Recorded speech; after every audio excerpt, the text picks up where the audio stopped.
Okay बदमाशों, तो क्या हाल है तुम्हारे। तो आज हम लोग लपेटने वाले क्लास 12th के फिजिकल एजुकेशन का chapter number 5 sports and nutrition. And हाँ, हमेशा की तरह मैं सिर्फ पॉइंट टू पॉइंट इंपॉर्टेंट चीजें ही पढ़ाऊंगा, क्योंकि डायलॉग तो याद ही होगा, कचरा नहीं भरना दिमाग में। तो इतनी बातचीत काफी है, अब स्टार्ट करते हैं। ओके, तो सबसे पहले इंट्रोडक्शन। तो बेसिकली हमें इस चैप्टर में पढ़ना ये है कि जब हम लोग स्पोर्ट्स में होते हैं तो हमें अपना खान पान किस तरीके से रखना चाहिए, क्या चीजें खानी चाहिए, क्या चीजें नहीं खानी चाहिए, जिससे हमारी ओवरऑल परफॉर्मेंस बूस्ट हो सके एंड हम एक हेल्दी लाइफस्टाइल जी सके। ओके, तो अब है फूड। देखो, food is a basic need of human, यानी कि फूड हमारी बेसिक नीड है भाई। अगर फूड नहीं होगा तो काम खत्म है अपना। आसान भाषा में खाना। एंड अगर तुम्हें खान पान के बारे में थोड़ी बहुत नॉलेज है तो उसे तुम बोलोगे न्यूट्रिशन साइंस। एंड एक और चीज है, तुम लोग फूड और न्यूट्रिशन में बहुत ज्यादा कंफ्यूज होते होगे। बैडमॉस लोग इन सब चीजों में कंफ्यूज होते हैं, इन छोटी मोटी चीजों में, तो मैं इसको बता देता हूँ। तो देखो, बेसिकली फूड वो होता है जिसे तुम खाते हो सिर्फ सर्वाइव करने के लिए, बट न्यूट्रिशन जो होता है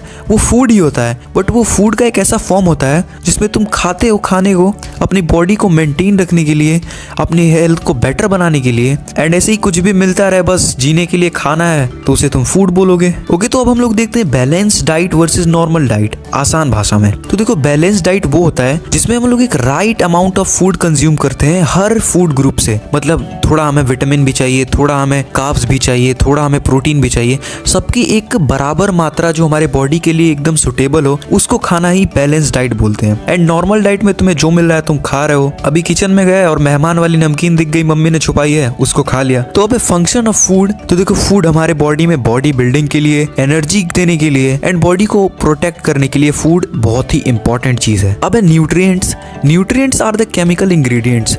ये केमिकल इंग्रेडिएंट्स होते हैं जो हमें खाने से मिलते हैं। खाने के अंदर यही सारी चीजें होती हैं जिससे हम लोग सरवाइव कर पाते हैं खाना खा के। तो न्यूट्रिएंट्स दो टाइप के होते हैं, एक होता है मैक्रो, एक होता है माइक्रो। मैक्रो मतलब लार्ज यानी कि बड़े, और माइक्रो मतलब छोटे। इतना तो तुम्हें समझ में आता ही होगा यार, बैड मोसो को सब समझ आता है। तो मैक्रो में 4 न्यूट्रिएंट्स होते हैं, protein, carbohydrate, fats and water. अब ये वाटर रिसेंटली ही जोड़ा गया है, इससे पहले वाटर नहीं था उसमें। उसके बाद माइक्रो न्यूट्रिएंट्स में सिर्फ 2 है, विटामिन्स एंड मिनरल्स। अब देखो, इन्हें माइक्रो और मैक्रो में क्यों बांटा गया है। जब हम लोग खाना खाते हैं तो उसमें 80% जो चीज़ें होती है वो माइक्रो न्यूट्रिएंट्स होते हैं, यानी कि protein, carbohydrate, fat and water. ये खाने में 80% ये होती हैं। एंड विटामिन एंड मिनरल सिर्फ 20% होते हैं, इसीलिए इनको माइक्रो बोलते हैं, उन्हें मैक्रो बोलते हैं। ओके, तो बारी बारी से इन्हें लपेटते हैं। सबसे पहले है कार्बोहाइड्रेट्स, इसे लोग कार्ब्स भी बोलते हैं। अब ये जो कार्बोहाइड्रेट है ना भाई, यही सबसे मेन बंदा है भाई, मतलब बॉडी को एनर्जी देने का सबसे मेन काम यही करता है। एंड 1 ग्राम कार्बोहाइड्रेट में 4 कैलोरीज होती हैं। अब कार्बोहाइड्रेट्स भी 2 तरीके के होते हैं, एक होता है सिंपल कार्ब और एक होता है कॉम्प्लेक्स। तो सिंपल कार्ब में जितने भी शुगर वाली चीजें हैं, जैसे कि शुगर हो गया, आइसक्रीम हो गया, कोल्ड ड्रिंक हो गया, ये सब सिंपल कार्ब्स में आते हैं। एंड कॉम्प्लेक्स कार्ब में आते हैं पोटैटो, यानी कि आलू, ब्रेड, बनाना। ओके, तो अब है प्रोटीन। एंड भाई, प्रोटीन भाई का ना रोला है भाई, रोला। मतलब ये नहीं होता ना भाई तो जिम में जाके तुम लोग फ्लैक्स नहीं कर पाते। मतलब प्रोटीन हमारे मसल रिकवरी के लिए सबसे इंपॉर्टेंट होता है, हमारी हेयर ग्रोथ के लिए, हमारी मसल बिल्डिंग के लिए। अब प्रोटीन तुम 2 तरीके से ले सकते हो, एक होता है वेज, एक होता है नॉन वेज। वेज और नॉन वेज के बारे में बताने की कुछ जरूरत है नहीं। ओके, तो अब है फैट्स। फैट्स को हम लोग स्टोर्ड एनर्जी भी बोलते हैं, यानी कि जिस दिन अगर तुमने खाना नहीं खाया, मान लो गुस्सा हो गए कि मेरे को मतलब यही चाहिए, नहीं मिला तो नहीं खाऊंगा, तो तुम सोचते नहीं हो कि उस दिन मैं बिना खाए कैसे रहेगा। तो जब तुम अपनी बॉडी को खाना नहीं देते हो तो जो तुम्हारे बॉडी में फैट होता है, बॉडी उसी को यूज करता है खाने के तौर पे। एंड इसीलिए 1 ग्राम फैट में 9 कैलोरीज होती हैं। तो फैट 2 टाइप के होते हैं, एक होता है सैचुरेटेड फैट, एक होता है अनसैचुरेटेड फैट। एंड इस चीज को इतना बढ़ा के पढ़ाते हैं ना भाई, मेरा दिमाग खराब हो जाता है सुन के। तो देखो, सैचुरेटेड फैट वो होता है जो कोलेस्ट्रॉल इंक्रीज करता है। कोलेस्ट्रॉल वही होता है जिससे मोटापा होता है, एंड ये तुम छोला कचौड़ी जो खाते हो जाके, उसकी वजह से होता है। अनसैचुरेटेड फैट जो होता है, इसे तुम बोल सकते हो हेल्दी फैट, जो कि कोलेस्ट्रॉल को डाउन करता है, एंड ये तुम्हारी सेहत के लिए अच्छा होता है। एंड अब है वाटर। अब वाटर भी बहुत काम का बंदा है भाई। मतलब हमारे बॉडी में जो न्यूट्रिएंट्स है उन्हें सेल तक पहुंचाने का काम जो है वो वाटर ही करता है। मतलब ट्रांसपोर्ट का बिजनेस संभालता है भाई वाटर। अब माइक्रो न्यूट्रिएंट्स जो है वो मैक्रो के लिए एक सपोर्टिव रोल का काम करते हैं, यानी 80% चीजें तो वो देते हैं, बाकी की 20% चीजें इससे मिलती है। अब सबसे पहले देखते हैं मिनरल्स। तो मिनरल्स हमारी बॉडी में बेसिक फंक्शनिंग के लिए सबसे इंपॉर्टेंट रोल प्ले करते हैं। हमारी बॉडी का 4% सिर्फ मिनरल्स ही होते हैं। अब मिनरल्स में भी 2 टाइप के मिनरल्स होते हैं, माइक्रो एंड मैक्रो। मैक्रो। तो मैक्रो में होते हैं कैल्शियम, सोडियम जो कि बॉडी में ज्यादा तादाद में होते हैं, एंड माइक्रो में होते हैं आयरन एंड कॉपर। ओके, तो अब विटामिन तो मिनरल्स जो थे वो बॉडी की बेसिक फंक्शनिंग के लिए इंपॉर्टेंट थे, बट विटामिन बॉडी को हेल्दी रखने के लिए इंपॉर्टेंट है। यानी कि जो विटामिन होते हैं वो हमें बीमारियों से दूर रखते हैं, या फिर बीमारियों के अंदर आने से पहले ही उनसे लड़ने की जो क्षमता बनाते हैं वो विटामिन करते हैं। अब विटामिन दो टाइप के होते हैं, फैट सोल्यूबल विटामिन और वाटर सोल्यूबल विटामिन। अब फैट सोल्यूबल विटामिन में आते हैं vitamin A, D, E and के, एंड वाटर सोल्यूबल में आते हैं विटामिन बी की सारी फैमिली जो कि विटामिन बी कॉम्प्लेक्स उसे बोलते हैं, जैसे B1, B2 जितने भी हैं, एंड उसके बाद विटामिन सी।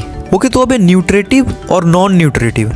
तो एकदम सिंपल सा है, ज्यादा दिमाग मत खर्चा करो। जिससे हमें कैलोरीज नहीं मिलती है वो चीजें होती है नॉन न्यूट्रेटिव, एंड जिससे हमें कैलोरीज मिलती है वो होती है न्यूट्रेटिव। ओके, तो अब हेल्दी वेट। हेल्दी वेट के बारे में तुमने पिछले चैप्टर्स में पढ़ा होगा, BMI के बारे में भी पढ़ा होगा, जिससे हम लोग अपनी हाइट एंड वेट के हिसाब से पता लगाते हैं कि हम लोग हेल्दी है, अनहेल्दी है, ओवर वेट है, अंडर वेट है। तो कुछ मेथड्स देख लेते हैं जिससे हम लोग बॉडी को हेल्दी रख सकते हैं। पहला एक्टिव लाइफस्टाइल, यानी कि डेली वर्कआउट वगैरह करना। दूसरा है फैटी फूड से दूर रहना, जैसे समोसा, कचौड़ी, फालतू चीजें। तीसरा होता है बहुत ज्यादा नहीं खाना, यानी कि जो मिला लपेट दिया। बारात में गए, एक की जगह 6 रसगुल्ले लपेट दिए। तो ये बदमौसी ठीक है, बट इतना नहीं खाना चाहिए अगर हेल्दी रहना है तो। ओके, तो अब एक टॉपिक है पिटफॉल ऑफ डाइटिंग। तो इसे एकदम आसान भाषा में समझते हैं। तो देखो, ऐसा होता है कि मान लो कल तुम उठे एंड तुमने देखा, अरे भाई मेरा पेट कितना निकल गया, मैं तो मोटा हो गया हूँ। उसके बाद तुमने वेट चेक किया तो सच में वेट बढ़ा हुआ है, एंड तुमने वेट कम करने के लिए अचानक से खाना पीना सब छोड़ दिया। कहा छोड़ो यार, एक्सरसाइज कौन करे, खाना नहीं खाऊंगा, चुपचाप बैठ के रील्स देखूंगा बदमौसी वाली, एंड धीरे धीरे खुद वो बॉडी का फैट खाने लग जाएगा बॉडी खाने के रूप में, तो पतला हो जाऊंगा। ठीक है, बट ये काफ़ी खतरनाक हो सकता है। जब तुम खाना नहीं खाओगे तुम्हें कैलोरीज नहीं मिलेंगी, कैलोरीज नहीं मिलेंगी तो उसकी वजह से तरह तरह की बीमारियां होंगी, एंड जिससे तुम पतले नहीं होगे भाई, तुम कमजोर हो जाओगे। ओके, तो लास्ट टॉपिक है फूड मिथ्स। मिथ्स का मतलब समझते ही हो, मतलब मनगढ़ंत चीज है यार कि ऐसा करोगे तो ऐसा हो जाएगा। पहला मिथ है कि अंडा खाने से तुम मोटे होते हो। दूसरा है कि खाना खाते टाइम अगर तुम पानी पीते हो तो तुम मोटे हो जाओगे। नहीं भाई, अभी मैंने बताया कि पानी के अंदर कोई कैलोरीज होती ही नहीं है। एंड एक भाई जो ऐतिहासिक मिथ है भाई कि अगर तुमने दूध पीने के तुरंत बाद मछली खा ली तो तुम्हारे मुंह पे ये वाली बीमारी हो जाएगी, यानी कि सफेद सफेद धब्बों वाली। भाई ये मैं बचपन से सुनता आ रहा हूँ, बट आज तक मैंने कभी किसी के साथ होता हुआ देखा नहीं है, बट इसे साइंस ने भी प्रूव नहीं किया है, तो ये एक मिथ के कैटेगरी में ही है। ओके बदमाशों, तो वीडियो हो चुकी है खत्म, एंड तुम लोगों को ये वीडियो कैसा लगा मुझे कमेंट करना, एंड अगर पूरा देखा है तो कमेंट में एंड लिख देना। एंड हिंदी मीडियम वाले भाइयों के लिए मैंने नोट्स बना दिया है, तो फटाफट से कम्युनिटी पोस्ट में जाके डाउनलोड कर लेना। मैं मिलता हूँ तुमसे चैप्टर 6 में, तब तक के लिए बाय बाय।